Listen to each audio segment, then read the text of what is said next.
بسم الله الرحمن الرحيم. الحمد لله رب العالمين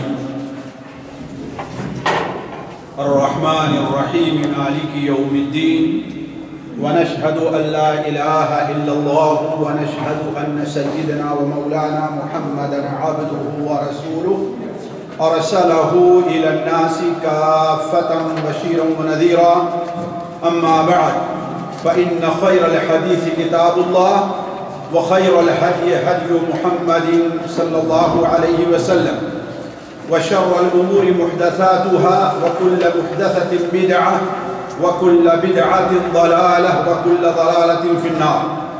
أعوذ بالله السميع العليم من الشيطان الرجيم من همزه ونفخه ونفثه. بسم الله الرحمن الرحيم. سبحان الذي أسرى بعبده ليلا من المسجد الحرام إلى المسجد الأقصى الذي باركنا حوله لنريه من آياتنا إنه هو السميع البصير. سبحانك لا علم لنا إلا ما علمتنا إنك أنت العليم الحكيم. رب اشرح لي صدري ويسر لي أمري واحلل عقدة من لساني يفقه قولي واحلل عقدة من لساني يفقه قولي. عزیز ساتھیوں، قابل احترام دینی بھائیوں، دنیا کے قدیم ترین شہر، دنیا کا اگر سب سے پرانا نہیں تو سب سے پرانے شہروں میں جس کی تاریخ آج آپ تاریخ کے اوراق پر نہیں پائیں گے، اس وقت تاریخ کی تدوین کا دور نہیں تھا. اس سلسلے میں اگر ہمیں اور آپ کو کچھ معلومات مل سکتی ہے تو وہ قرآن مجید اور حدیث نبوی صلی اللہ علیہ وسلم ہی سے مل سکتی ہے. ان قدیم ترین شہروں میں ایک شہر قدس ہے، جہاں پر بیت المقدس یا مسجد اقصی واقع ہے. یہ شہر اللہ تبارک و تعالی کے نزدیک بڑا مبارک ہے. یہ شہر نبی کریم صلی اللہ علیہ وسلم کی اسراء کی انتہا اور معراج کی ابتدا ہے. یہ شہر، جس شہر کو ایک نہیں، دو نہیں، سینکڑوں نہیں بلکہ ہزاروں نبیوں کی قیام گاہ، ان کی دعوت کی جگہ اور ان کا مدفن ہونے کا شرف حاصل ہے. یہ شہر، جس شہر کی طرف اللہ تبارک و تعالی کے خلیل حضرت ابراہیم علیہ السلام ہجرت کر کے آئے ہیں. یہ شہر جہاں حضرت یوسف علیہ السلام جن کا انتقال وہاں سے سینکڑوں کلومیٹر دور مصر میں ہوا، لیکن انہوں نے وصیت کی تھی اپنے ساتھیوں کو کہ اگر تم اس شہر سے کبھی نکلنا اور یہاں سے جانا، تم اپنے ساتھ میری لاش کو بھی لے جا کر کے اسی شہر میں دفن کرنا جو شہر، جس شہر میں ہمارے باپ دادا کا مدفن ہے. یہ وہ شہر جس شہر سے متعلق حضرت موسیٰ علیہ السلام کو اللہ تبارک و تعالی نے حکم دیا کہ اپنی قوم کو مصر سے نکالو اور لے کر کے اللہ تبارک و تعالی کے نزدیک مقدس اور مبارک شہر میں لے جاؤ اور وہیں ان کی اصلاح کا کام کرو. لیکن جب شہر کے قریب پہنچ کر کے حضرت موسیٰ علیہ السلام کی قوم نے اس شہر میں داخل ہونے سے انکار کر دیا، اس لیے کہ وہاں پر کچھ بڑے ہی جسم کے لحاظ سے بڑے ہی طاقتور، فوج کے لحاظ سے بہت ہی مضبوط اور تہذیب کے لحاظ سے بہت ہی آگے کچھ لوگ آباد تھے جنہیں قرآن میں جبارین کہا گیا ہے. کہا کہ وہ لوگ وہاں پر آباد ہیں، ہم وہاں نہیں پہنچ سکتے. حضرت موسیٰ علیہ السلام نے بہت سمجھایا کہ اللہ تبارک و تعالیٰ کا وعدہ ہے تم اس شہر میں داخل ہوگے تو کامیاب ہوگے. لیکن حضرت موسیٰ علیہ السلام کی قوم، یہ بنو اسرائیل، یہ جو لوگ مقصد سے ہے، ان لوگوں نے شہر میں جب داخلے سے انکار کیا تو اللہ تبارک و تعالیٰ نے انہیں یہ عذاب دیا کہ اب 40 سال تک اسی سینا کی وادی، اسی میدان میں یہ لوگ بھٹکتے رہیں گے اور قدس کا راستہ ان کو نہیں ملے گا۔ لیکن چونکہ حضرت موسیٰ علیہ السلام کی بڑی خواہش تھی کہ وہ اس شہر کے اندر جائیں اور وہاں پر دفن کیے جائیں، تو موسیٰ علیہ السلام کی جب وفات کا وقت آیا تو اللہ تبارک و تعالیٰ سے دعا کرتے ہیں کہ اے اللہ تبارک و تعالیٰ، کم سے کم اگر میں اس شہر میں داخل نہیں ہو سکتا، میرا مدفن وہاں نہیں بن سکتا، تو کم سے کم مجھے اس شہر کے کچھ قریب تو کر دے، اتنا قریب کر دے کہ وہاں سے صرف ایک پتھر کے پھینکنے کی دوری ہو اور میں اس شہر کے قریب کتنا ہو جاؤں۔ یہ حدیث پڑھنے کے بعد مجھے نبی کریم صلی اللہ علیہ وسلم کی وہ حدیث یاد آئی جو موضوع سے متعلق ہے۔ اسے امام حاکم رحمہ اللہ اور دوسرے لوگ اپنی کتاب میں نقل کرتے ہیں کہ حضرت ابو ذر رضی اللہ تعالیٰ عنہ بیان فرماتے ہیں کہ ہم لوگ ایک بار نبی کریم صلی اللہ علیہ وسلم کی خدمت میں موجود تھے اور یہ گفتگو ہونے لگی کہ آیا مسجد نبوی زیادہ افضل ہے یا مسجد اقصی بیت المقدس؟ یہیں سے آپ سمجھیں ساتھیو، اس کا نام ہیکل عثمانی نہیں ہے جو یہودی دعویٰ کر رہے ہیں، اس کا نام کیا ہے؟ مسجد ہے، اس کا نام مسجد ہے، گویا اس کا حکم مسجد کا ہے، اور جو لوگ مسجد کو مانتے ہیں، مسجد کا احترام کرتے ہیں، وہی لوگ وہاں پر رہنے اور وہاں جانے کے زیادہ حقدار ہیں۔ تو حضرت ابو ذر بیان فرماتے ہیں کہ ہم لوگ نبی کریم صلی اللہ علیہ وسلم کی خدمت میں موجود تھے اور یہ ذکر ہو رہا تھا کہ آیا مسجد نبوی میں نماز پڑھنا زیادہ افضل ہے یا مسجد اقصی میں؟ آپ صلی اللہ علیہ وسلم نے ارشاد فرمایا، میری مسجد میں نماز پڑھنا مسجد اقصی میں نماز پڑھنے کے مقابلے میں 4 گنا زیادہ ہے۔ کتنا؟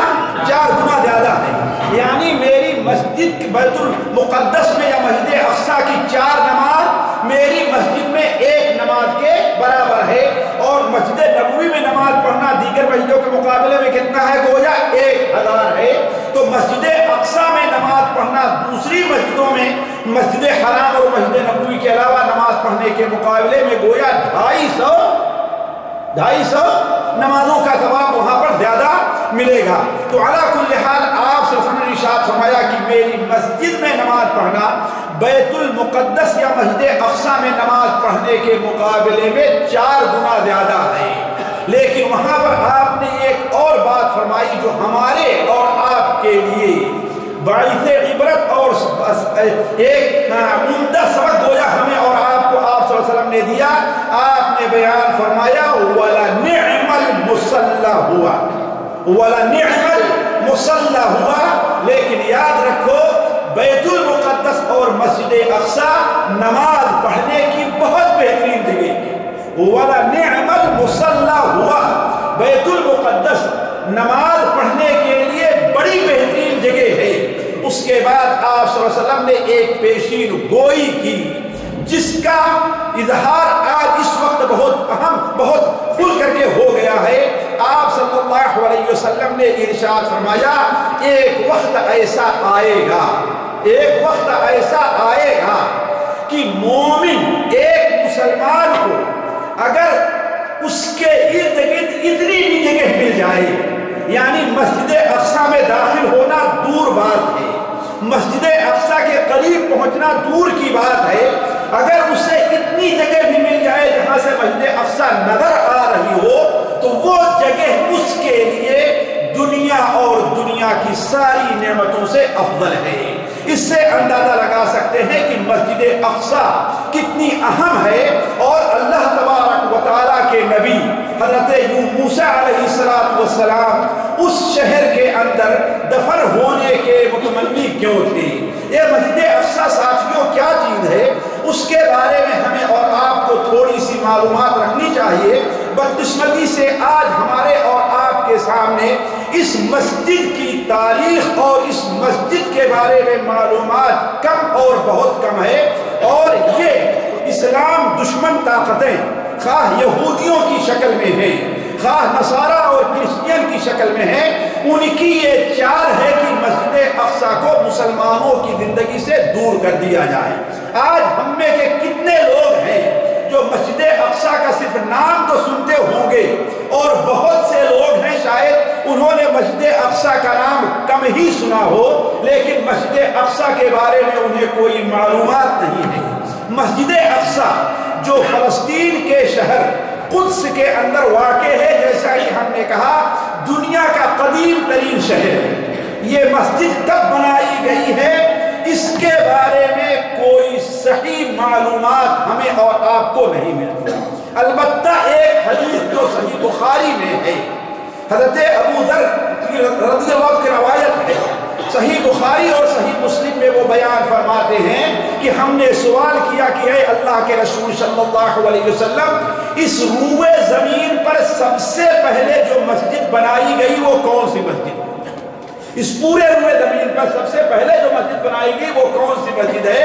آپ صلی اللہ علیہ وسلم بیان فرمایا کہ مسجد حرام، وہ خانہ کعبہ اور اس کے ارد گرد جو مسجد ہے یہ گویا مسجد حرام ہے۔ ہم نے سوال کیا پھر کون سی مسجد بنائی گئی؟ آپ صلی اللہ علیہ وسلم نے ارشاد فرمایا کہ مسجد اقصی ہے۔ کون سی مسجد؟ مسجد اقصی۔ گویا اس حدیث سے معلوم ہوا کہ روئے زمین پر اللہ کی عبادت کے لیے جو دوسرا گھر بنایا گیا ہے سب سے پہلے وہ کون ہے؟ وہ بیت المقدس اور مسجد اقصی ہے۔ ہم نے تیسرا سوال کیا کہ اے اللہ کے رسول صلی اللہ علیہ وسلم یہ بتائیے کہ دونوں کے بنانے میں کتنی مدت ہے، کتنا فاصلہ ہے؟ آپ نے بیان فرمایا 40 سال۔ کتنا؟ 40 سال۔ گویا مسجد حرام مسجد اقصی سے 40 سال پہلے بنائی گئی ہے۔ اب ان دونوں مسجدوں کا بنانے والا کون ہے ساتھیوں؟ اس سلسلے میں ہمیں معلومات کم سے کم تر ہے۔ بہت سے علماء اس سلسلے میں کہتے ہیں کہ حضرت آدم علیہ السلام کے لیے فرشتوں نے خانہ کعبہ کو تیار کیا، اور حضرت آدم علیہ السلام کی ذریت جب بڑھی تو اس کے 40 سال کے بعد بیت المقدس یعنی شام کے علاقے میں مسجد اقصی تعمیر کی گئی۔ البتہ قرآن مجید اور حدیث سے جو پتہ چلتا ہے وہ یہ ہے کہ خانہ کعبہ کے تعمیر کرنے والے حضرت ابراہیم علیہ السلام۔ کون ہے حضرت؟ اب ہو سکتا ہے حضرت ابراہیم علیہ السلام خانہ کعبہ کو اس وقت تعمیر کیا ہو جبکہ خانہ کعبہ کی طوفان نوح کے بعد اس کی بنیاد ڈھہ گئی، اس لیے کہ اللہ تعالیٰ قرآن میں فرماتا ہے وَإِذْ بَوَّعْنَا لِإِبْرَاهِيمَ مَكَانَ الْبَيْتِ، مکان البیت، گھر کی ہمارا گھر جو تھا اس کی جگہ ہم نے حضرت ابراہیم علیہ السلام کو دکھلائی۔ تو گویا ہو سکتا ہے وہاں پر پہلے سے کوئی گھر رہا ہو جو مرور زمانہ کی وجہ سے بہ گیا ہو، حضرت ابراہیم علیہ السلام نے اس کی نئی تعمیر کی ہے۔ ظاہر بات یہ تو بالکل واضح ہے کہ ابراہیم علیہ السلام نے کس کو تعمیر کیا ہے؟ خانہ کعبہ کو۔ اور حدیث میں حضرت سلیمان علیہ السلام کے بارے میں آتا ہے کہ انہوں نے بیت المقدس یا مسجد اقصی کی تعمیر کی، لیکن ان دونوں کے وفات یا دونوں کے زندگی میں 40 سال کا فاصلہ نہیں بلکہ ہزاروں سال کا فاصلہ۔ حضرت ابراہیم علیہ السلام کے بیٹے حضرت اسحاق ہیں، ان کے بیٹے حضرت یعقوب ہیں، ان کے بیٹے حضرت یوسف ہیں، اس کے یہ لوگ تو حضرت یوسف علیہ السلام جب مصر میں گئے ہیں تو بنو اسرائیل وہاں پر 400 سال یا 435 سال رہے مصر کے اندر، یا کم سے کم جو مدت بیان کی گئی وہ 250 سال ہے۔ کتنا؟ 250 سال۔ پھر حضرت موسیٰ علیہ السلام جب وہاں سے چلے ہیں تو بنو اسرائیل کو مصر سے لے کر کے بیت المقدس میں آباد کرنے کے لیے اور اس مسجد کے حرمت کو باقی رکھنے کے لیے، تو یہاں پر اب جبارین اور کچھ بت پرست لوگوں کا قبضہ ہو گیا۔ جو لڑنے بھیڑنے میں بڑے تیز تھے، تو اب بنو اسرائیل وہاں پر داخل ہونے سے انکار کیے تو 40 سال تک انہیں میدان میں بھٹکایا گیا۔ پھر 40 سال کے بعد حضرت موسیٰ علیہ السلام کے شاگرد حضرت یوشع بن نون علیہ السلام جو نبی تھے، وہ بنو اسرائیل کو لے کر کے بیت المقدس میں داخل ہوئے ہیں۔ تو اگر یہ دیکھا جائے کہ سب سے پہلے حضرت ابراہیم علیہ السلام نے بیت اللہ کو تعمیر کیا، اور حدیث میں حضرت سلیمان کے بارے میں آتا ہے، تو دونوں کی وفات کے اندر 40 سال نہیں بلکہ 400 سال سے بھی کہیں زیادہ، اس لیے کہ حضرت سلیمان علیہ السلام کے بہت بعد کے ہیں، بہت بعد کے ہیں۔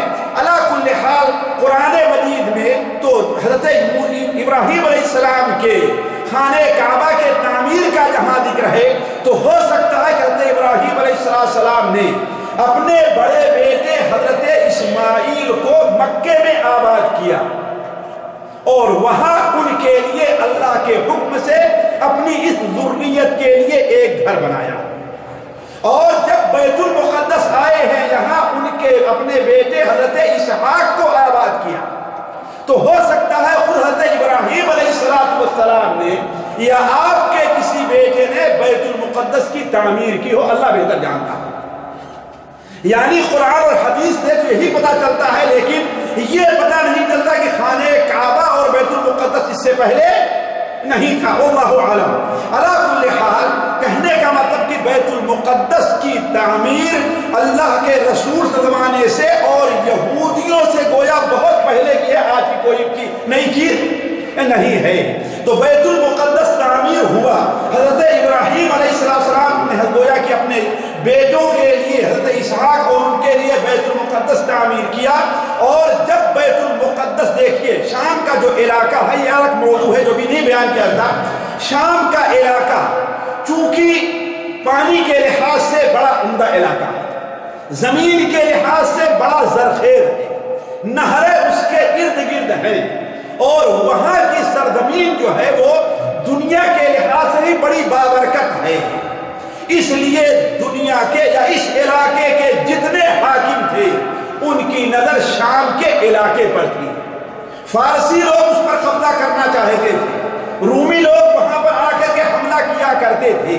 تو اس طریقے سے یہ شہر ہمیشہ لڑائیوں کا اصل میں مرکز رہا ہے، لڑائیوں کا مرکز رہا ہے۔ تو حضرت سلیمان علیہ السلام حضرت داؤد کے جو بیٹے تھے، بنو اسرائیل کے یہ 2 نبی تھے اور 2 حاکم بھی تھے، نبی تھے اور 2 حاکم تھے۔ اللہ نے انہیں نبوت بھی دی تھی اور انہیں حکومت بھی دی تھی۔ حضرت سلیمان علیہ السلام نے اللہ تبارک و تعالیٰ کے حکم سے بیت المقدس کی تجدید کی اور ایک اچھی مسجد وہاں پر تعمیر کی۔ مسند احمد، سنن نسائی اور سنن ابن ماجہ وغیرہ میں ہے کہ حضرت سلیمان علیہ السلام جب مسجد کی تعمیر سے فارغ ہوئے ہیں تو انہوں نے اللہ تبارک و تعالیٰ سے 3 دعائیں کی ہیں، 3 چیزیں مانگی ہیں دعا میں۔ ایک چیز تو یہ مانگی ہے کہ اے اللہ تبارک و تعالیٰ مجھے ایسی حکومت عطا ہو کہ میرے علاوہ کسی اور کے لیے وہ حکومت مناسب نہ ہو۔ اللہ نے وہ حکومت دے دی کہ ان کی حکومت صرف انسانوں پر نہیں بلکہ کیا تھی، جنوں پر بھی، جنوں ہی پر نہیں بلکہ چڑیوں پر بھی ان کی حکومت تھی۔ چڑیا بھی پر نہیں بلکہ اللہ تعالیٰ نے ہوا کو بھی حضرت صلی اللہ علیہ وسلم کے تابع کر دیا۔ تو وہ حکومت حضرت سلیمان علیہ السلام کو اللہ نے عطا کی کہ آپ کے علاوہ کسی اور کے لیے مناسب نہیں تھی۔ دوسری دعا یہ تھی کہ اے اللہ تعالیٰ تو مجھے یہ توفیق دے کہ جو فیصلہ بھی میں کروں، جو فیصلہ میں کروں وہ فیصلہ تیری مرضی کے موافق ہو، اس میں کوئی غلطی نہ ہو۔ اللہ تعالیٰ نے یہ دونوں ان کی باتیں مان لی۔ تیسری دعا ان کی کیا تھی کہ جو شخص مسجد اقصی آتا ہے اور اس کا مقصد یہاں پر نماز پڑھنا ہے، جو شخص مسجد اقصی آئے اور اس کا مقصد نماز پڑھنا ہو تو اللہ تبارک و تعالی نماز پڑھ لینے کے بعد اس کو گناہوں سے ایسا پاک اور صاف کر دے گویا اس کی ماں نے اسے ابھی جنا۔ یہ بیت المقدس کی اہمیت ہے ساتھیوں، ذرا دیکھیں۔ اے اللہ تعالیٰ، یہ کس کی دعا ہے؟ اللہ کے نبی حضرت سلیمان علیہ السلام کی۔ اور کس کے بعد ساتھیوں؟ اللہ کا گھر تعمیر کر لینے کے بعد کہ اے اللہ تبارک و تعالی، مجھے ایسی جو شخص اس مسجد کو آتا ہے اور اس کا مقصد کیا ہے؟ نماز پڑھنا ہے ساتھیوں۔ اسی لیے میں کہتا ہوں بیت المقدس کا ایک حق ہمارے آپ کے اوپر یہ بہت بڑا ہے کہ ہم دعا کریں اور مطمئن رہیں دل کے اخلاص کے ساتھ کہ کاش کہ اس گھر میں ہمیں بھی نماز پڑھنے کا موقع مل جائے، اس گھر تک پہنچنے کا ہمیں بھی اللہ تعالیٰ موقع عنایت فرمائے۔ تو آپ صلی اللہ علیہ وسلم حضرت موسیٰ اور حضرت سلیمان کی دونوں پہلی دعائیں تو قبول ہو گئی، معلوم ہے کہ انہیں وہ حکومت ملی جو کسی کو نصیب نہیں تھی، اور اللہ تبارک و تعالی نے انہیں فیصلے کا وہ ملکہ دیا کہ جو بھی فیصلہ فرماتے گویا اللہ کی مرضی کے۔ اور مجھے امید ہے کہ ان کی تیسری دعا بھی قبول ہوگی، مجھے امید ہے کہ ان کی تیسری دعا بھی اللہ تعالیٰ قبول فرمائے گا۔ ساتھیوں، ایک چیز یہاں پر اور ہے، مسجد اقصی جب کہا جاتا ہے، مسجد اقصی جب کہا جاتا ہے تو یہاں ایک چیز یہ ہوتی ہے کہ ہم یہ سمجھتے ہیں کہ جس طریقے سے عام کوئی مسجد ہے ویسے یہ بھی کوئی مسجد ہے، بہت لمبی ہوگی، کتنی ہوگی؟ 20 میٹر ہوگی، 25 میٹر ہوگی، 30 میٹر ہوگی، 50 کتنے میٹر ہوگی، یہی تصور رہتا ہے نا۔ لیکن اصل جو مسجد اقصی ہے، یہ دیکھیں آپ تصویر میں، یہ پورے جو حدود بنے ہوئے مسجد اقصی ہیں، یہ پورے جو حدود ہیں، اور تقریباً 1440 یعنی 1500 کلومیٹر مربع میں ہے، یہ 1500 میٹر مربع میں ہے۔ کتنا؟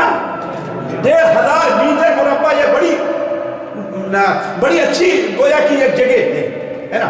گویا ایک کنارے اگر چوکور اسے مان لیا جائے تو ایک کنارے سے لے کر کے دوسرے کنارے تک 350 میٹر کا گویا کی وسعت ہے۔ کتنا؟ 350 میٹر یا اس سے زیادہ، ایک کنارے سے دوسرے کنارے۔ حالانکہ یہ چوکور نہیں ہے، مستطیل ہے۔ یہیں سے ایک بات اور آپ کے سامنے رکھ دوں، بعض علماء کا یا مؤرخین کا خیال ہے کہ یہ جو بیت المقدس ہے، جس نے اس کی تعمیر کی ہے اسی نے بیت اللہ کی بھی تعمیر کی۔ دونوں کی تعمیر کرنے والا کون ہے؟ ایک ہی ذات ہے، چاہے اللہ کے حکم سے فرشتوں نے کیا ہو، آدم علیہ السلام یا ان کی اولاد نے کیا ہو، یہ حضرت ابراہیم علیہ السلام اور ان کی ذریت نے کیا۔ کہا اس کی دلیل کیا ہے؟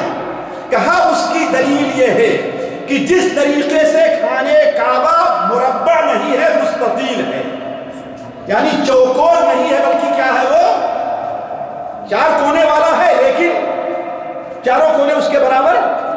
آج بھی خانہ کعبہ کو آپ دیکھیں، جہاں حتیم سے لیں آپ خانہ کعبہ کو تو وہ مستطیل ہے، وہ مربع نہیں ہے کہ نہیں؟ اور یہ بھی دیکھیں خانہ کعبہ شمال اور جنوب میں اس کی لمبائی زیادہ ہے مشرق اور مغرب کے مقابل میں، شمال اور جنوب میں اس کی لمبائی زیادہ ہے۔ مشرق دیکھیے، مشرق اور مغرب میں یعنی رکن یمانی اور حجر اسود، یہ گویا مشرق اور مغرب کے درمیان کا ہے، رکن یمانی اور حجر اسود، یہ تو اپنی جگہ پر باقی ہے، یہ مسافت کم ہے، اس کے برخلاف حجر اسود کو لیں اور آپ ادھر سے ہوتے آئیں جہاں پر حتیم ہے، یہ فاصلہ بڑا لمبا ہے اس کے مقابل میں۔ اسی طریقے سے بیت المقدس کو بھی دیکھیں، یہ مستطیل ہے، مربع نہیں، خانہ کعبہ کے طریقے سے، اور یہ بھی شمال اور جنوب میں اس کی لمبائی زیادہ ہے۔ دیکھیں آپ، شمال اور جنوب میں اس کی لمبائی زیادہ ہے اور مشرق اور مغرب میں اس کی لمبائی کم ہے، بالکل خانہ کعبہ کی طرح ہے، گویا بالکل خانہ کعبہ کی طرح ہے۔ تو گویا خانہ کعبہ کی تعمیر کرنے والا اور بیت المقدس کی تعمیر کرنے والا دونوں ایک ہے۔ البتہ یہ ہے کہ خانہ کعبہ ایک خاص گھر کی شکل ہے اور اس کے ارد گرد مسجد ہے، اور بیت المقدس کا جہاں تک معاملہ ہے یہ پورا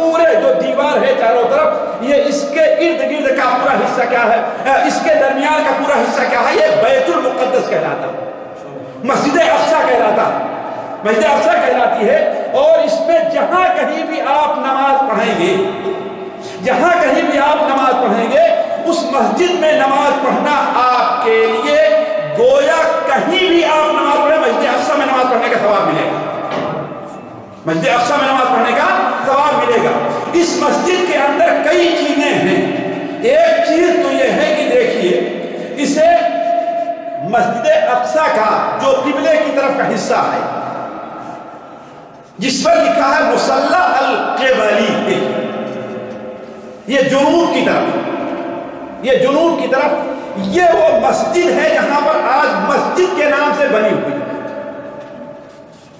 اسے کم دکھایا جاتا ہے، اگر اوپر والی صورت دیکھیں وہ مسجد کی ہے، اس اوپر والی صورت یہ تو یہ حصہ جو ہے یعنی جنوب کی طرف اور شمال جنوب کی طرف اور گویا مغرب کے تھوڑا سا مغرب حصے کے تھوڑا سا جانب وہاں پر یہ دیکھیے مشرق کی جانب وہ پر جہاں مسجد اقصی یہی بنی ہے، اسی میں نماز ہوتی ہے، خطبہ ہوتا ہے اور یہیں پر منبر رکھا ہوا ہے، یہیں پر محراب ہے۔ کہا جاتا ہے یہ وہ جگہ ہے جہاں حضرت داؤد علیہ السلام امامت فرماتے تھے، نماز پڑھتے تھے، اور اللہ کے رسول صلی اللہ علیہ وسلم نے اسی جگہ 1,24,000 نبیوں کی امامت کی، یہی وہ جگہ ہے۔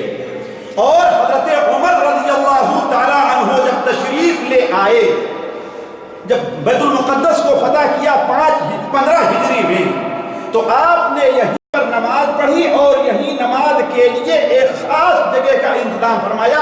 گویا کہ نصارہ کے بعد سب سے پہلی مسجد جو بنائی گئی ہے بیت المقدس کے یا مسجد علاقہ کے مسجد اقصی کے علاقے ایریے میں نماز پڑھنے کے لیے جو مصلی بنایا گیا ہے، حضرت عمر رضی اللہ جگہ بتائی ہے۔ بعد میں اس کی تعمیر میں تھوڑی سی توسیع کی حضرت عبد الملک ابن مروان رحمہ اللہ نے، اور اسے مکمل کیا ولید ابن عبد الملک نے۔ تو یہ تو گویا مسجد اقصی کا مصلی ہے، نماز پڑھنے کی جگہ۔ درمیان میں دیکھیں جو عام طور پر ہم اور آپ ٹیلی ویژن میں دیکھتے ہیں قبۃ صخرہ، قبۃ صخرہ، یہ درمیان میں جو ہے اسے قبۃ صخرہ کہا جاتا ہے۔ صخرہ یہ دیکھیے، صخرہ کے معنی کیا ہوتا ہے، چٹان کے ہوتا ہے۔ اصل میں یہ بیت المقدس مسجد اقصی جو ہے ایک اونچی جگہ جو پہاڑ کی طریقے سے ہے، یا اونچی بڑی جو ہے آپ کہہ لیجئے کہ وہ اسے کہتے ہیں ٹیلا کہتے ہیں، ایک پہاڑ، اس کے اوپر اصل میں مسجد آباد ہے۔ ہوا یہ تھا کہ یہ جو قبۃ صخرہ ہے یہ ایک اس کے نیچے کیا ہے، ایک چٹان ہے، اور چٹان کی عجیب کیفیت ہے۔ اس چٹان کے نیچے ایک غار ہے جو تقریباً 4.5 میٹر وہ لمبی اور 1.5 میٹر کا ہے وہ گہری، اور یہ قبۃ صخرہ کہتے ہیں کہ جو شخص بیت المقدس میں مسجد اقصی میں نماز پڑھاتا تھا وہ اسی کو قبلہ بناتا تھا، اسی کو اسی طرف رخ کر کے نماز پڑھتے تھے۔ تو ہوتا یہ تھا کہ لوگ اس کے اندر داخل ہوں اور غار میں جائیں تو چٹان کا بھی عجیب مسئلہ ہے، ایک کنارے اسی غار کے معمولی سے سہارے پر رکی ہوئی ہے، معمولی سے سہارے پر، حتیٰ کہ امام ابن العربی رحمہ اللہ نے کیا ہے، کہا ہے کہ اسے صرف آسمان اور زمین کے تھامنے والے ہی نے تھام رکھا ہے، ورنہ وہ اتنا اس کو ٹیکا نہیں کتنی دیر تک وہ کھڑی رہ جائے چٹان سے۔ یہ اللہ تعالیٰ کی مصلحت ہے۔ تو بسا اوقات ہوتا یہ تھا کہ جب عبد الملک ابن مروان یا ان سے پہلے اور داخل ہوتی تھی عورتیں، تو بعض عورتوں کے بارے میں یہاں تک آیا کہ خوف آ کر کے وہ گر پڑی، اس لیے انہیں خطرہ ہوا چلا کہ ان کے اوپر نہ گر جائے، داخل ہونے میں داخل ہو گئے۔ لہذا عبد الملک ابن مروان نے اس کے اوپر ایک خوبصورت سا گنبد بنوا دیا، ایک قبہ بنوا دیا ہے، اور یہ دنیا کے جو عجیب چیزیں بنی ہوئی ہیں ان میں سے ایک بڑی خوبصورت اور بڑی عجیب انداز کی بنی ہوئی ہے یہ قبۃ الصخرہ۔ آج اسے عورتوں کی نماز گاہ مسجد کے طور پر استعمال کیا جاتا ہے، عورتوں کی، یعنی مرد تو اس میں نماز پڑھتے ہیں جو اس طرف ہے، لیکن عورتیں کہاں نماز پڑھتی ہیں؟ وہ نماز پڑھتی ہیں اسی مسجد اقصی کے اندر۔ دیکھیں آپ تو مسجد اقصی کے مغرب میں اور جنوب کی طرف ایک دیوار بنائی گئی ہے حائط البراق۔ یہ یہودیوں کے نزدیک بہت مبارک دیوار مانی جاتی، اسے حائط المبکا کہتے ہیں۔ وہاں کھڑے ہو کر کے روتے ہیں وہ کہ حضرت سلیمان السلام نے جو مسجد بنوائی تھی اس کا یہی حصہ باقی ہے۔ لیکن تاریخ میں کہا جاتا ہے کہ براق یہ ہے کہ اللہ کے رسول صلی اللہ علیہ وسلم کے براق کو حضرت ابراہیم علیہ حضرت جبرائیل نے اپنی انگلی سے اسی دیوار میں سوراخ کیا اور وہیں پر براق کو باندھا، وہ ہے حائط البراق۔ یہ علی کل حال یہ موضوع بڑا لمبا ہے۔ اسی مسجد اقصی میں آپ دیکھیں جہاں پر قبہ ہے، جگہ جگہ پر تھوڑے چھوٹے قبے بنے ہوئے، بیٹھنے کی جگہ بنی ہوئی ہے۔ شاید اس کے اندر واضح نہیں ہے، یہ دوسری تصویر شیخ اگر ہو دیکھیں اس میں واضح ہے۔ یہ چھوٹے چھوٹے جو قبے بنے ہوئے ہیں، یہ جس طریقے سے آپ کسی یہاں بڑی مسجد میں جائیں تو وہاں تحفظ القرآن کے لیے بچوں کو الگ الگ جگہ نہیں رہتی، یہ فلاں مدرس کی جگہ ہے، یہ فلاں مدرس کی، یہ فلاں مدرس کی جگہ ہے۔ تو اس طریقے سے وہ جو قبے بنے ہیں، ایک وقت تھا ساتھیوں، ایک وقت تھا کہ اس میں 360 اس قسم کے قبے بنے ہوئے جہاں تدریس درس کا اور تعلیم کا انتظام ہوا کرتا۔ 360 حدیث کے لیے الگ ہوتا تھا، تفسیر کے لیے الگ ہوتا تھا، نحو کے لیے الگ ہوتا تھا، کوئی مالکی ہے تو الگ ہے، شافعی ہے تو الگ ہے، یعنی گویا کہ اتنی تعلیم کا انتظام وہاں پر تھا مسجد اقصی کے اندر، یہ ہوا کرتا تھا۔ اسی مسجد اقصی میں آپ دیکھیں گے ادھر ادھر درخت بھی دکھائی دے رہے ہیں آپ کو، دیکھ بڑی لمبی جگہ ہے نا، یہ 350 میٹر یہ لمبائی اور چوڑائی، یہ بڑی جگہ ہے۔ یہ جو درخت اس کے اندر ہیں، کہا جاتا ہے واللہ عالم کہاں تک حق ہے اور کہاں تک حق نہیں ہے، کہا جاتا ہے حضرت سلیمان علیہ السلام کے زمانے میں جب کوئی پرندہ شرارت کرتا تھا، جیسے قرآن مجید میں ہے نا، قرآن مجید میں ہے وَتَفَقَّدَ الطَّيْرَ فَقَالَ مَا لِيَ لَا أَرَى الْهُدْهُدَ أَمْ كَانَ مِنَ الْغَائِبِينَ۔ حضرت سلیمان علیہ السلام نے پرندوں کے بارے میں معلومات کیا کہاں ہے، ان کی فوج کو دیکھا تو کیا دیکھتے کہ حدود ہے ہی نہیں وہاں پر، تو کہا کہ یا تو کوئی صحیح عذر لے کر کے آئے، غائب ہونے کا کیوں غائب ہوا ہے، چھٹی اس نے کیوں کی ہے آج، یا تو کوئی صحیح عذر لے کر کے آئے گا ورنہ میں اسے قتل کر دوں گا یا سخت سزا دوں گا۔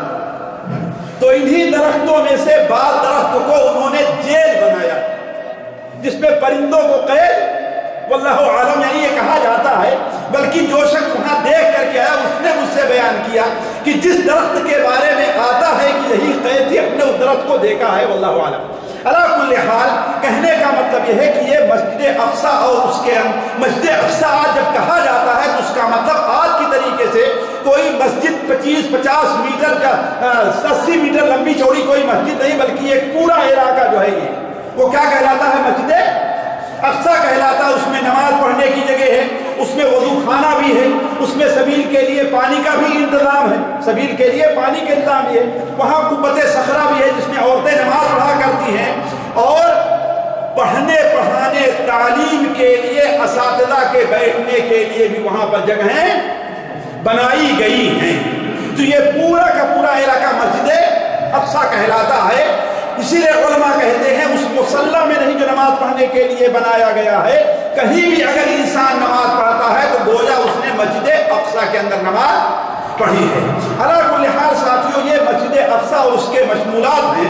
ان سے پہلے جو ہے ہم آپ کو تھوڑی دیر کے لیے یہ دیکھیں جو ہمارے اور آپ کے جاننے کی چیز ہے، وہ یہ ہے کہ مسجد اقصی کو اللہ تبارک و تعالیٰ نے کن فضائل سے نوازا ہے۔ اللہ تعالیٰ نے، ہم فضیلتیں مکہ کی پڑھتے ہیں اور سنتے آتے ہیں، مدینہ منورہ کی پڑھتے ہیں اور سنتے آتے ہیں، لیکن آج ہمارے خطبہ اور علماء نے مسجد اقصی کے فضائل اور اس کی اہمیت بیان کرنا چھوڑ دیا ہے، جس کا نتیجہ کیا ہے؟ آج عموماً لوگ یہ سمجھتے ہیں کہ مسجد اقصی، اس کی حفاظت، اس کے بارے میں کچھ کہنا، اس کے خلاف لڑنا یہ کس کی ذمہ داری ہے؟ صرف فلسطین والوں کی ہے۔ اور یہ مغرب کی بہت بڑی چال ہے، اسی لیے تو شام کو انہوں نے 4 حصوں میں بانٹ دیا، شام کو 4 حصوں میں بانٹ دیا ہے، جبکہ مسجد اقصی اور اس کے ارد گرد پورا علاقہ جو شام کا ہے یہ گویا کہ مسجد اقصی کا صحن ہے، مسجد اقصی کا صحن ہے۔ تو اس مسجد اقصی کے ارد گرد جس زمین کو اللہ نے مبارک قرار دیا، جیسا کہ آگے آئے گا، اسے دشمنوں نے، مغرب نے 4 حصوں میں بانٹ دیا ہے تاکہ ایک پورا علاقہ رہے گا، اس پر قبضہ کرنا مشکل ہوگا، لیکن الگ اگر نام دے دیا جائے تو اس کے اوپر قبضہ کرنا آسان ہوگا۔ فلسطین، اردن، لبنان اور سیریا، فلسطین، اردن، لبنان اور سیریا، یہ پورا کا پورا علاقہ شام کا ہے ساتھ، اور یہ مسلمانوں کی جاگیر، کس کی جاگیر ہے؟ مسلمانوں کی جاگیر ہے۔ وہ کیسے ساتھیوں؟ وقت سے پہلے میں آپ کے سامنے یہ بیان کروں، کیوں؟ اس لیے کہ حضرت ابراہیم علیہ السلام نے اگر مانا جائے اس گھر کی تعمیر کی تھی تو وہ مسلمان تھے کہ نہیں مسلمان؟ هو سماکم المسلمین، انہوں نے تمہارا نام مسلمان رکھا ہے۔ اور یہود جب تک صحیح دین پر قائم رہے وہ یہاں پر رہے، لیکن جب شرک کے اندر، بت پرستی میں اور اپنے اخلاق کے اندر اس قدر گر گئے ہیں کہ اللہ کے نبیوں کو قتل کرنا شروع کیا ہے، تو یہود کو یہاں سے بھگایا گیا۔ بخت نصر نے 6 صدی قبل مسیح میں، 6ویں صدی کے اندر قبل مسیح میں، جو باب العراق کا رہنے والا تھا، اس نے یہودیوں کی شرارت کو، ان کی بدتمیزیاں جو تھی اس کو دیکھ کر جب حملہ کیا ہے تو آ کر کے بیت المقدس کے اندر، بیت المقدس کو اٹھایا، یہودیوں کو قتل کیا، اور ان کے جتنے بچے بنے ہوئے جنہیں غلام بنا کر کے اپنے ہاں لے گئے، اور 100 سال تک وہاں پر رہے۔ وہ کتنا؟ پھر اس کے بعد ایران کے سائرس بادشاہ نے ان کو اجازت دی ہے کہ ہاں اپنے ملک جا سکتے ہو، اپنے ملک جا سکتے ہو۔ پھر یہاں پر آئے اور جب شرارت کرنا شروع کیا تو 80 عیسوی کے اندر روم کے بادشاہ ٹیٹس نے ان کے اوپر حملہ کیا، اور کہا جاتا ہے 1,33,000 یہودیوں کو قتل کیا۔ کتنا؟ 1,33,000 یہودیوں کو قتل کیا، اور 70,000 کو ان کی لڑکیوں کو غلام بنا کر کے لے کر کے گیا۔ یہ ان کو تنبیہ تھی کہ تم اس کے حقدار کب ہو؟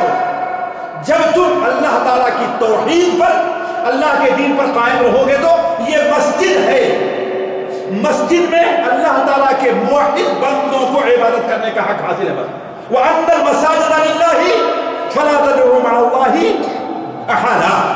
تو علی کل حال یہ زمین مسلمانوں کی اپنی میراث ہے، اسی لیے نبی کریم صلی اللہ علیہ وسلم کو اللہ تبارک و تعالیٰ نے جو معراج کرائی ہے، اسرا یعنی رات میں چلنے، زمین پر چلنے کی ابتدا مکہ سے ہوئی، اور کہاں پر رکے آپ؟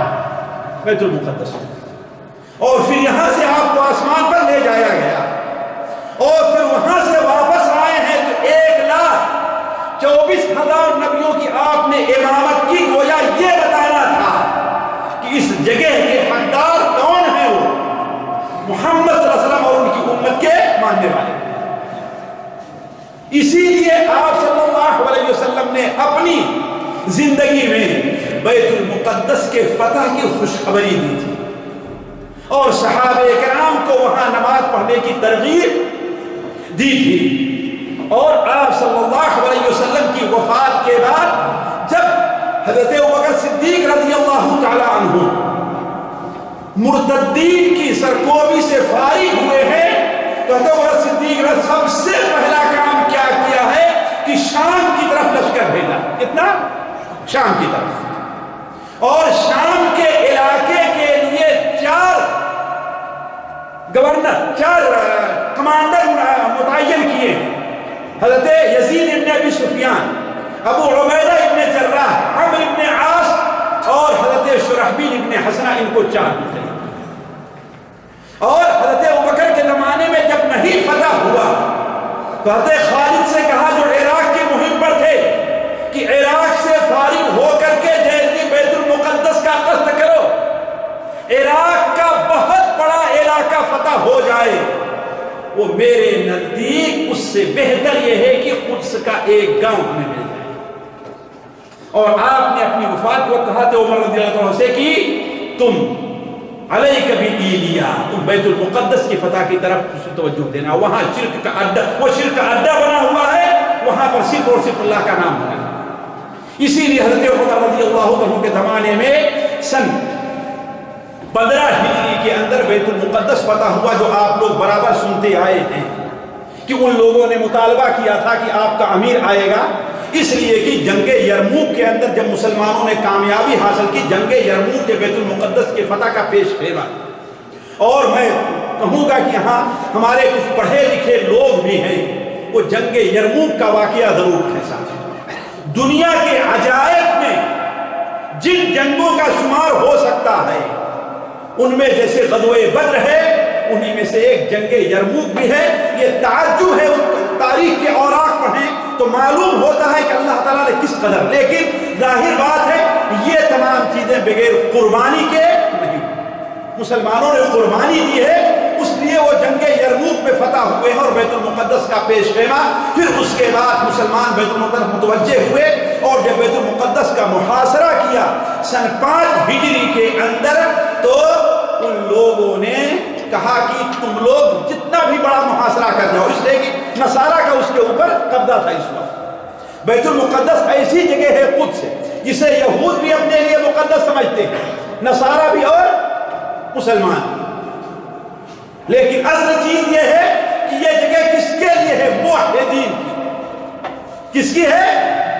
موحدین. اللہ کی توحید، اس لیے کہ یہ گھر اللہ کی عبادت کے لیے بنایا گیا ہے. حضرت عیسیٰ علیہ السلام کو اللہ کا بندہ، اللہ کا بیٹا بنانے کے لیے نہیں بنایا گیا. تو علی کل حال ان لوگوں نے کہا تم لوگ جتنی کوشش کرو، تم میں کوئی ہمیں نہیں دکھائی دے رہا ہے کہ جو جس کی صفات وہ ہو جو بیت المقدس کو فتح کرے گا، ہماری کتابوں میں موجود ہے. اور جانتے ہیں یہود نصارہ کی کتابوں میں یہ چیز موجود تھی. اسی لیے جب نبی کریم صلی اللہ علیہ وسلم نے اپنا خط بادشاہوں کے پاس بھیجا تو ان کے بادشاہ کے پاس بھیجا تھا نا، اس وقت روم کا بادشاہ بیت المقدس میں آیا، بیت المقدس کی زیارت کے لیے آیا ہوا تھا. آپ کا خط جب اس کے پاس پہنچا ہے تو اس نے کہا کہ اس شہر میں کوئی، اس کے شہر سے کوئی آنے والا آدمی تو نہیں ہے. تو لوگوں نے پتہ لگایا تو حضرت ابو سفیان جو ابھی کافر تھے وہ وہاں پر موجود تھے، ان کو بلایا گیا اور ان سے ایک لمبا واقعہ جسے بخاری شریف کے اندر ہے پیش آیا. تو آخر میں اس نے کیا کہا ابو سفیان سے، اگر تم جو کہہ رہے ہو یہ بات سچ ہے تو وہ شخص ایک دن ہماری اس جگہ کا بھی مالک بنے گا، ہماری اس جگہ کا بھی مالک بنے گا. گویا نصارہ کی کتابوں میں تھا کہ یہ جگہ کس کو ملنے والی ہے؟ جی مسلمانوں کو. تو اس کا جو بڑا ان کا پوپ تھا بیت المقدس میں، اس نے کہا تم لوگ چاہے 1000 سال تک اس کا محاصرہ کیے رہو، تم لوگ کامیاب نہیں ہو. اس لیے کہ جس کے بارے میں آتا ہے کہ بیت المقدس فتح کرے گا، اس کے نام میں 3 حرف ہیں بس. علم ہے اس کا نام. کیا نام اس کا؟ علم. 3 یعنی اپنی زبان میں جیسے پڑھا انہوں نے. تو حضرت عمرو ابن عاص جو فلسطین کو کے لیے حضرت ابوبکر متعین تھے، انہوں نے کہا کہ ہاں یہ تو میں ہو سکتا ہوں، بڑی خوشی ہوئی. اس نے کہا اپنا نام لے کر بھیجو. اب نام بھیجا، اس میں 4 حرف ہیں، اس لیے کہ عمرو جو ہے واو کے ساتھ لکھا جاتا ہے. یہ عربی میں فرق کرنے کے لیے کہ عمر کیا ہے اور عمرو کیا ہے، اس لیے زیر زبر تو ہوتا نہیں ہے نا. ہمارے یہاں لوگ اس کو عمرو پڑھتے ہیں، بیوقوفی کی حالت ہے. وہ واو صرف اس لیے لکھا جاتا ہے تاکہ معلوم ہو جائے کہ یہ عمر ہے یا کہ عمر ہے. تو عمر پڑھنے میں 3 حرف ہے لیکن لکھنے میں، تو جب لکھ کر کے بھیا نے کہا کہ نہیں، یہ نہیں، یہ نام نہیں، یہ 4 حرف ہے، وہ 3 حرف. تو لوگوں نے حضرت عمر کا نام لیا, کہا وہ لکھ کر کے بھیجو. تو 3 کہا کہ ہاں یہ ہے فتح کرے گا, اس کو بلاؤ. تو وہ لمبا سا قصہ جو عمر تو تشریف لے گئے اور بیت المقدس ان کے حوالے کر دیا. بیت المقدس میں ایک آدمی کا ایک قطرہ بھی خون نہیں بہایا گیا. اور اس وقت سے بیت المقدس تقریباً 400 سال 450 سال تک یہ مسلمانوں ہی کے قبضے میں رہا. کتنا؟ بلکہ 490 سال تک کس کے قبضے میں رہا؟ مسلمانوں کے قبضے میں رہا. پھر اس کے بعد صلیبیوں نے, نصارہ نے شرارت کی اور ایک شرارت کرے, گنڈوں کو, ڈاکوؤں کو, چوروں کو تیار کیا اپنی فوج میں بھرتی کرنے کے لیے. اور لمبا قصہ ہے ساتھیوں, وہ بیان کرنے لگوں تو وہ نہیں ہوگا.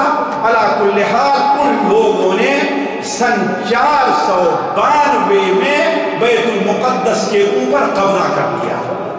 اور اس وقت مسلمان کی سب سے بڑی جو کمزوری تھی وہ یہ تھی کہ مسلمان آپس میں بٹے ہوئے تھے. آپس میں مسلمان بٹے ہوئے. مصر میں عبیدیوں کی حکومت, شام میں زنگیوں کی حکومت, سوریہ وغیرہ کے بعد علاقے میں سلاجقہ کی حکومت, مغرب میں مرابطین کی حکومت, مشرق یعنی ادھر ایران اور اس کے بعد یہ خوارزمیوں کی حکومت.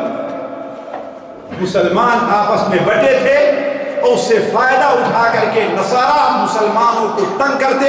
جو بیت المقدس یہ خانہ کعبہ کی زیارت کو جانا چاہتا سمندری علاقے سے ان کو لوٹتے. بلکہ ایک عیسائی حاکم اردوان شاید اس کا نام تھا, سلطان صلاح الدین ایوبی سے کے زمانے میں اس نے مسلمان زائرین کی ایک کشتی کے اوپر حملہ کیا اور بدبخت نالائق ہر ایک کو قتل کرنے لگا. اور جس قیدی کو اپنے سامنے حاضر کرتا وہ کہتا کہاں ہے تمہارے محمد, بلاؤ اگر تمہیں بچا سکتے ہیں. نعوذ باللہ من ذلک.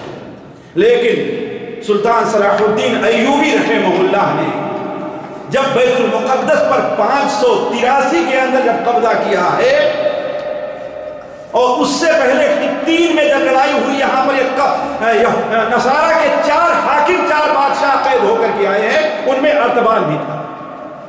سلطان صاحب ہر ایک کو چھوڑ دیا, لیکن اس کو لے کر کے اپنے خیمے میں گئے اور کہا کہ تمہیں کہتے تھے کہ محمد کہاں, اس کو بلاؤ.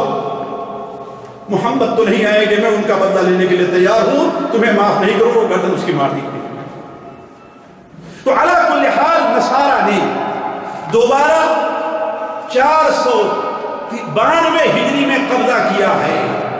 اور ساتھیوں جو قبضہ کیا ہے تو مسلمانوں کے ساتھ کیا کیا ہے ان لوگوں نے, وہ کسی مسلمان کے الفاظ میں نہیں, اگر کسی نصارہ کے الفاظ میں پڑھیں آپ تو آپ کو حیرت ہوگی کہ یہ لوگ انسان تھے, کم سے کم شیر اور بیڑیا بھی اتنی درندگی سے کام نہیں لیتے. مانے کہ 70,000 مسلمانوں کو شہید کیا. میں ابھی ماضی قریب میں ایک انگریزی مورخ کی کتاب جو عربی میں ترجمہ کر کے آئی حضارت العرب, اس کے اندر اس نے لکھا ہے کہ 14 دن تک ہماری فوج مسلمانوں کے قتل عام میں مشغول رہی.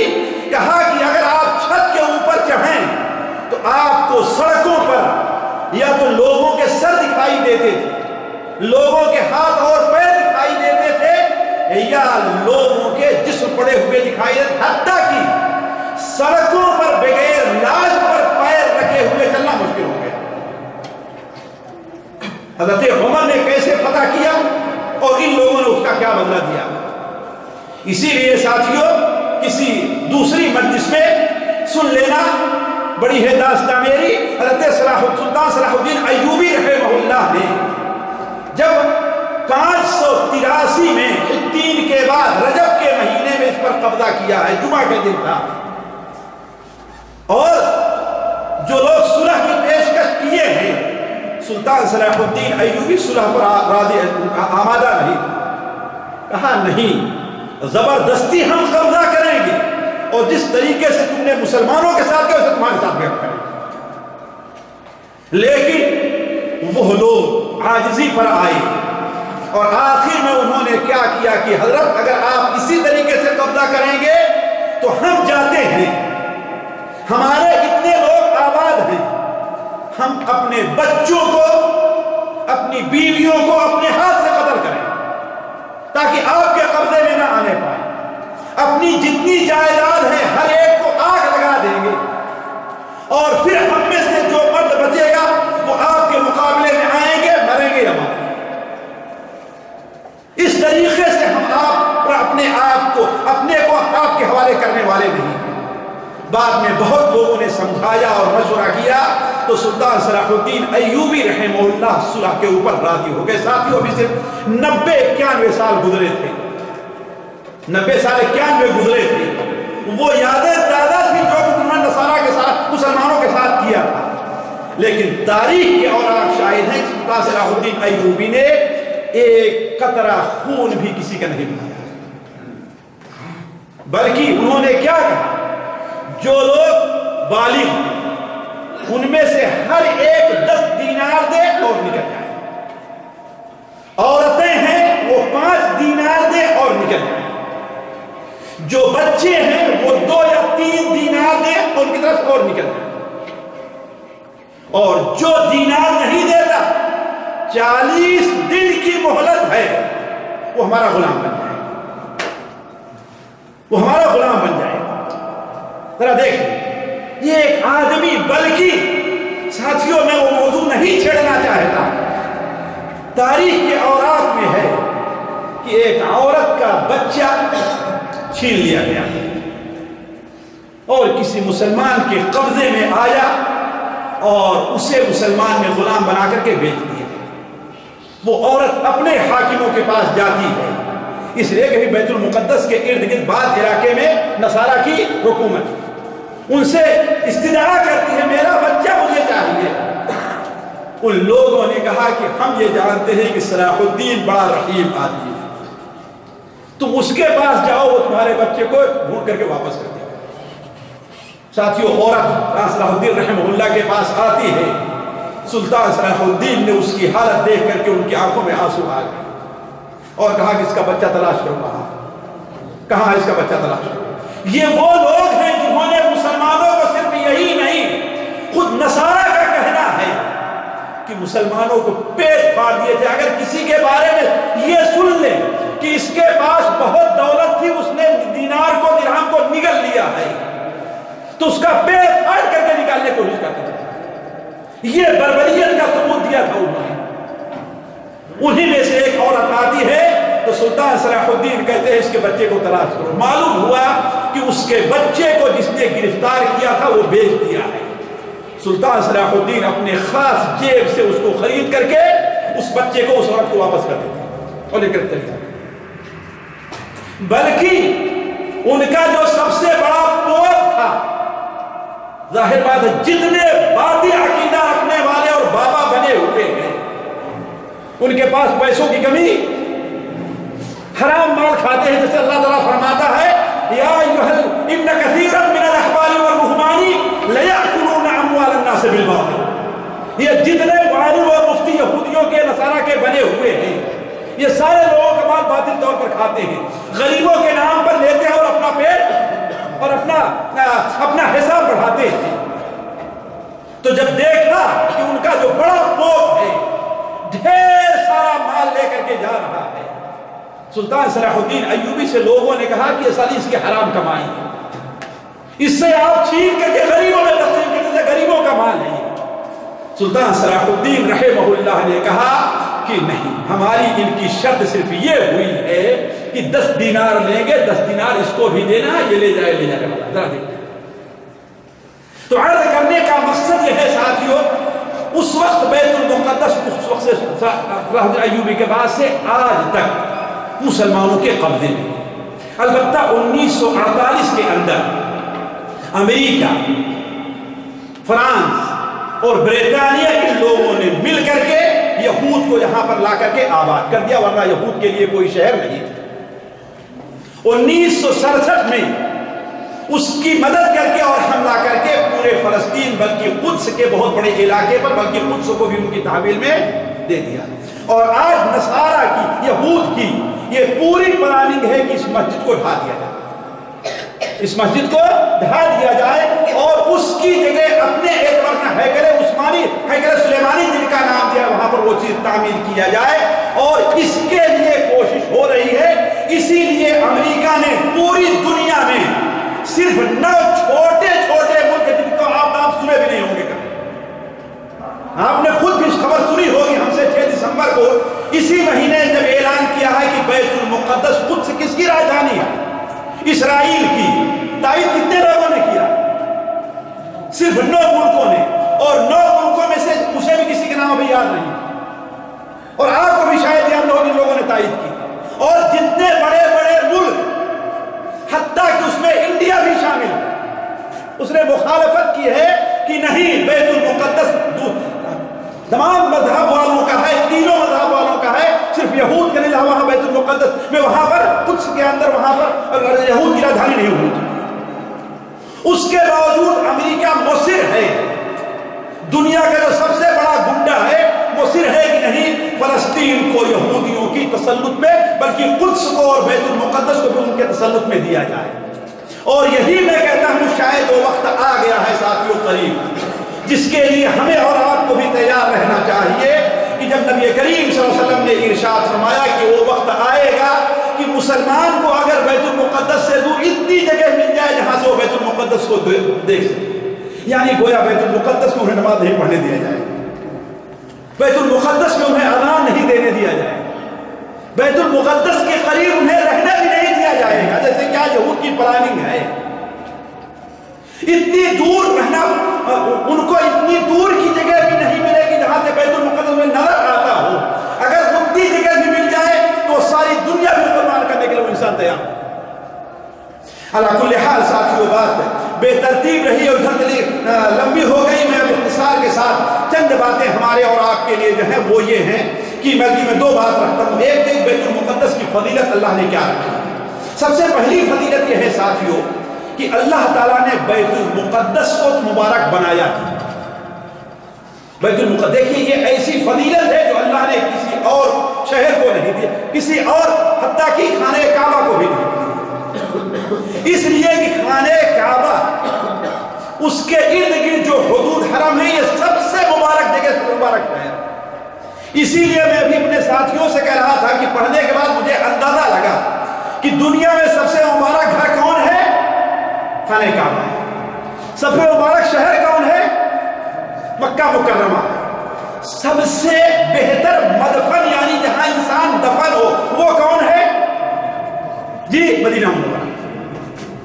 سب سے بہتر جگہ جہاں انسان دفن کیا جائے، اسی لیے تو آپ صلی اللہ علیہ وسلم کی حدیث سنن ترمذی وغیرہ میں ہے، من استطاع منکم ان یموت فی المدینہ فلیمت، تم میں سے جس سے ہو سکے مدینہ میں وہ انتقال کرے تو مدینہ میں انتقال کرے، اس لیے کہ جو مدینہ میں انتقال کرے گا میں اس کے لیے قیامت سفارش کروں گا۔ یہ مقام اللہ تعالیٰ نے مکہ مکرمہ کو بھی نہیں دیا، مدینہ منورہ۔ تو دفن ہونے کے لحاظ سے سب سے بہتر جگہ کون سی ہے؟ اور علاقے کے لحاظ سے سب سے برکت والا علاقہ کون ہے؟ وہ شام کا علاقہ۔ کون سا علاقہ ہے؟ اسی لیے قرآن مجید میں اسے 4 جگہ برکت والی زمین قرار دیا۔ قرآن 4 جگہ ساتھیوں، یہ ایسی چیزیں جو ہم غافل ہیں اس سے، ہم شام کو کوئی اہمیت نہیں دیتے۔ تو شام کی فضیلت سے متعلق ابھی میں کچھ سوچنے لگا تو مجھے 15 یا 20 ایسی فضیلتیں ملی ملک بلاد شام کی جو کسی اور شہر کو حاصل نہیں ہے۔ تو علی کل حال اللہ تبارک و تعالی نے بیت المقدس اور اس کے ارد گرد جو علاقہ ہے، یعنی پورے شام کا علاقہ، اسے برکت والا علاقہ قرار دیا۔ اللہ تعالیٰ فرماتا ہے بارکنا حولہ، سبحان الذی اسری بعبدہ من المسجد الحرام الى المسجد الاقصى الذی بارکنا حولہ، پاک ہے وہ ذات جس نے اپنے نبی کی سیر کرائی مسجد حرام سے لے کر کے اس مسجد اقصی تک جس کے ارد گرد ہم نے برکت رکھی ہے۔ صرف اسی میں برکت نہیں بلکہ اس کے، اسی لیے دیکھیں کہ یہ علاقہ ساتھیوں دنیا کے لحاظ سے بھی برکت والا ہے اور جی دینی لحاظ سے بھی بڑا برکت والا ہے. عموماً اللہ کے جو نبی آئے ہیں وہ کہاں آئے ہیں؟ اسی شام کے علاقے میں آئے ہوئے ہیں. یہ بہت بڑی دوسری بڑی فضیلت یہ ہے کہ اللہ تبارک ہوئے زمین میں اللہ کی عبادت کا دوسرا گھر کہاں رکھا ہے؟ شام میں بیت المقدس، جیسا کہ بھی بیان کیا. تیسری چیز، وہاں نماز پڑھنا بہت بڑے اجر کا سبب ہے. جیسا کہ بھی ہم نے بتایا عام مسجدوں میں نماز پڑھنے کے مقابلے میں 250 گنا زیادہ کہاں ہے؟ بیت المقدس میں نماز پڑھنا. اور یہی کیا کم ہے کہ آپ نے بیان فرمایا نعم المصلی ہوا، نماز پڑھنے کی بڑی بہترین جگہ. اسی طریقے سے وہاں نماز پڑھنا انسانوں کے گناہوں کی معافی کا سبب ہے. جس طریقے سے حد سے اللہ تعالیٰ بندوں کے تمام پچھلے گناہوں کو بخش دیتا ہے اور ایسا اپنے گناہوں سے دھو کر واپس آتا ہے انسان حد کے بعد وہ اس کی مانے اسے ابھی جنا ہے. ایسے ہی اگر کوئی آدمی بیت المقدس نماز پڑھنے جائے مسجد اقصی میں تو جب واپس آتا ہے تو اس کی کیفیت کو امید کی جا سکتی ہے. پانچویں فضیلت یہ ہے ساتھیوں کی دنیا میں اللہ نے صرف 3 جگہ ایسی رکھی ہے جہاں پر انسان اجر کی نیت سے سفر کر سکتا ہے، ثواب کی نیت سے سفر کر سکتا ہے. ہم یہاں سے ریاض جائیں کہ ہاں بھائی دیرہ کی نماز پڑھے گا ہمیں ثواب ملے گا، اس کوئی بدعت ہو جائے ہے کہ نہیں.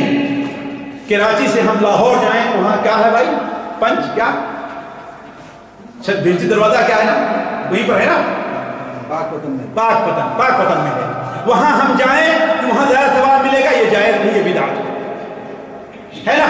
ہم کلکتہ سے اجمیر سفر کریں کہ وہاں جائیں گے وہاں زیادہ ثواب ملے گا، تو یہ چیز بدعت.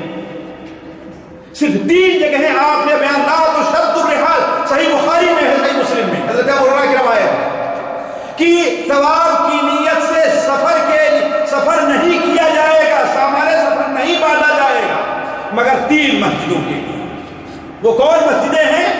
مسجد حرام ہے، مسجد نبوی ہے اور بیت المقدس ہے. اللہ تعالیٰ توفیق دے ہمیں اور آپ کو، وقت لے آئے کہ ہم اور آپ وہاں کا سفر جلدی کریں.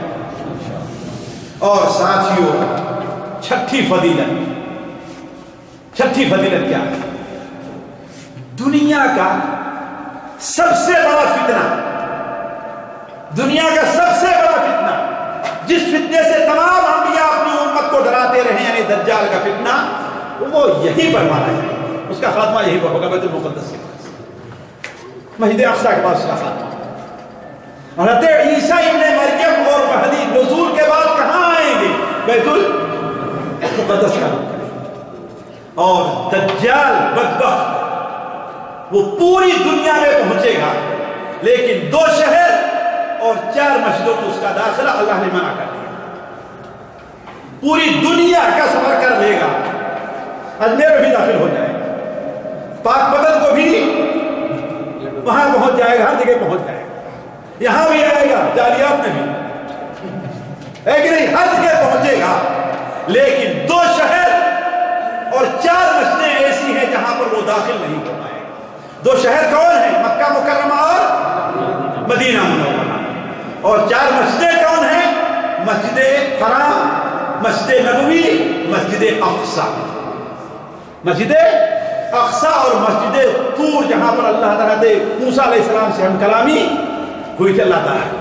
ان 4 گویا کی بیت المقدس کو یہ فضیلت حاصل ہے کہ اللہ تبارک و تعالیٰ وہاں پر بھی اس کو داخل نہیں ہونے دے گا. ساتھیوں خیر بات لمبی ہو گئی، اب ایک چیز اور رہ جاتی ہے کہ یہ بتائیے کہ اس مسجد سے متعلق ہماری ذمہ داری کیا ہے؟ یہ کچھ آپ نے ٹوٹے پھوٹے الفاظ میں جو کچھ سنا ہے، ہمیں کیا کرنا ہے، کیا کرنا چاہیے؟ اولاً تو ساتھیوں جو مسئلہ آج ہمارے یہاں سے غائب ہے، ہمارے کتنے ہندوستان، پاکستان، بنگلہ دیش کے بچے ہوں گے جو مسجد اقصی کا نام نہیں جانتے؟ ہے ویسا ہی نہیں، ورنہ پوچھ لیں مسجد اقصی کا نام. ہم میں سے کتنے پڑھے لکھے لوگ ہیں وہ یہ سمجھتے ہوں گے کہ مسجد اقصی کس کے ہے؟ یہ خالی فلسطینیوں کا مسئلہ ہے، بس ہمارا اس سے کوئی تعلق نہیں. جبکہ یہ چیز ہم اپنے خود محسوس کریں، اپنے ساتھیوں، اپنے لوگوں، اپنے بچوں کے دل میں ڈالیں کہ مسجد اقصی یہ اسلامی مسئلہ ہے، کوئی قومی مسئلہ نہیں. یہ شرعی مسئلہ ہے، اس کی طرف سے دفاع کرنا یہ کس کا مسئلہ ہے؟ شرعی. دوسری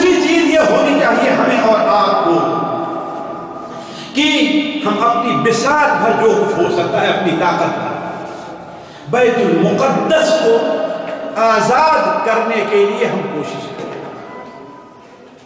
عام طور پر آپ لوگ کہیں کہ ہم کیا کر سکتے ہیں، وہ کہنا صحیح ہے، لیکن سوال یہ ہے کہ جو کچھ آپ کر سکتے ہیں وہ کچھ کیا آپ نے؟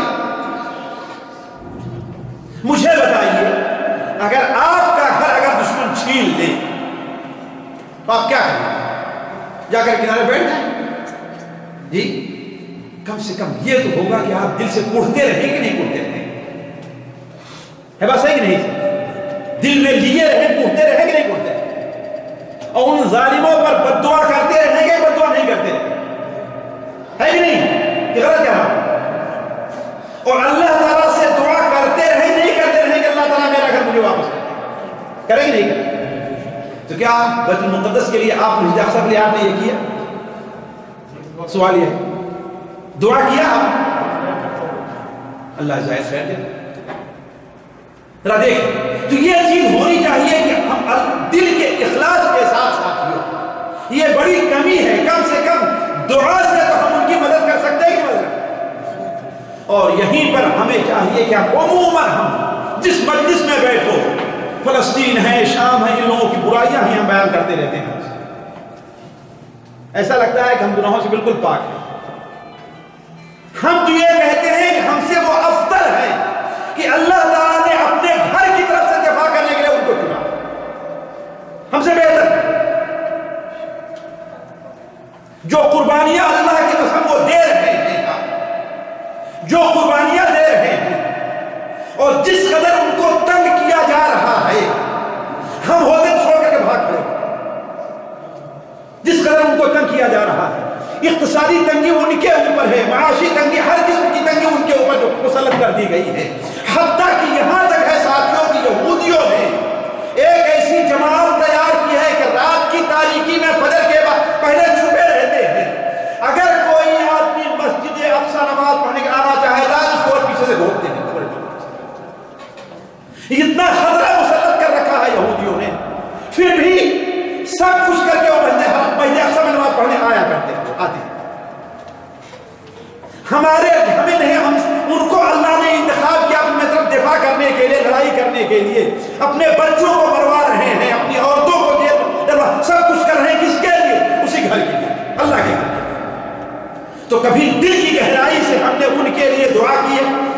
یہ کم سے کم سب سے ہلکے درجے کا تو کام ہے جو ہم کر سکتے ہیں. اسی طریقے سے ساتھیوں، یہودیوں کی جو خباثت ہے اس کے بارے میں معلومات حاصل کریں کہ یہ کس قدر خبیث قوم ہے. جتنی خبیث قوم یہ ہے کہ اللہ نے اتنی خبیث قوم دنیا میں کسی کو پیدا نہیں کیا. اور آخری مار ان کے اوپر جو پڑنے والی ہے انشاءاللہ قریب ہی، وہ مار ایسی پڑے گی ان کے اوپر کہ درخت کے نیچے چھپیں گے، درخت بھی کہے گا اے مسلمان یہودی آ کے قتل کر. ذرا ان کی خباثت کا اندازہ لگائیے آپ. اگر اس میں خبیث نہ ہوتے تو اللہ تعالیٰ ان کو مارنے کے لیے درخت کو آواز دے گا. یہ اللہ کے رسول کی حدیث ہے. کسی پتھر کے نیچے چھپیں گے تو پتھر کہے گا اے مسلمان ایک یہودی چھپا ہوا ہے. اور میں سمجھتا ہوں کہ مسلمانوں کو خوشخبری ہو، وہ وقت قریب ہے کہ اب وہ ایک ایسی جگہ پر جمع ہو رہے ہیں چاروں طرف سے آ کر کے، جہاں کی کہ پتھر اور جہاں کے درخت بھی انہیں پناہ دینے کے لیے تیار ہیں. جیسا اللہ تعالیٰ فرماتا ہے وَإِذَا جَاءَ وَعْدُ الْآخِرَةِ جِئْنَا بِكُمْ لَفِيفًا، جب آخری وعدہ آئے گا تمہارے اوپر ہلاکت اور بربادی کا تو جِئْنَا بِكُمْ لَفِيفًا، تمہیں ہم جمع کر کے ایک جگہ پر لے آئیں گے اور یہی تمہارے اوپر وہ مار پڑے گی. تو کم سے کم ان کی خباثت کے بارے میں. اور آخری بات ساتھیوں جو ہمیں یہ رکھنا چاہیے اپنے دل میں، ہمارا یقین ہونا چاہیے، ہمارا ایمان ہونا چاہیے کہ بیت المقدس اللہ کی توحید کے لیے اور مسلمانوں کے لیے بنایا گیا. اس پر حق کس کا ہے؟ موحدین کا اور مسلمانوں کا ہی حق ہے. لمبی مدت گزر جائے، مختصر مدت گزرے، لیکن ہمیں یقین ہے کہ ایک وقت ایسا آنے والا ہے کہ پھر اس مسجد کو اللہ تعالیٰ آزادی دے گا اور مسلمان آزادی کے ساتھ اس کے اندر نماز پڑھیں گے اور یہ مسلمانوں کے قبضے میں رہے گا. یہ اللہ کے رسول صلی اللہ علیہ وسلم کا وعدہ. ہمیں اسے بھولنا نہیں چاہیے، لیکن ظاہر بات ہے وہ لوگ ہماری طرح بزدل نہیں ہوں، ہماری طرح ایسے منحوس نہیں ہوں گے جو بیت المقدس کے لیے دعا تک بھی نہیں کرتے. وہ اس لائق ہوں گے اور اسی علاقے کے اندر ہوں گے، ہاں شام کے اندر اور بیت المقدس. جو لوگ اس کو فتح کریں گے، اللہ تعالیٰ سے دعا ہے کہ اللہ تبارک و تعالیٰ ہمیں اور آپ کو بیت المقدس اس کی اہمیت کو پہچاننے کی توفیق عطا فرمائے. اللہ تعالیٰ اس مسجد کو ظالموں کے چنگل سے آزاد کرے.